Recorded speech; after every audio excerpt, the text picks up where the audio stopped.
Օննոն հայ էր, Սեզանը թուրք։ Սա սոսկ սիրո պատմություն չէ, սա երկու տարբեր աշխարհների, երկու բարդ անհատականությունների եւ երկու ազգությունների միավորման ու կիսատ մնացած մի ճանապարհի մասին է։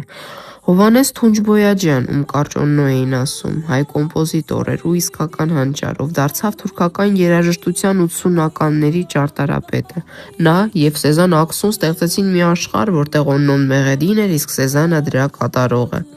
Նրանց միությունը խենթ էր, հակասական պատմություններով լեցուն, քննարկվող ու անընդունելի։ Սեզանը խենթի պես սիրում ու խանդում էր Օննոյին, եւ հենց այդ խանդից էլ ծնվեց Թուրքիայում հիթ դարձած «Գնա» կամ «Գիտ» երգը, որի բառերը երգչուհունն էր, իսկ կենթանացրել էր Հովհաննեսը։ Օննոն նվագում էր հայկական շարականներ, իսկ Սեզանը, չհասկանալով բառերը, զգում էր դրանցում ամփոփված Թունջի անձնական ցավը։ Նրանց միությունը ապացուցեց. սերը ազգություն չունի։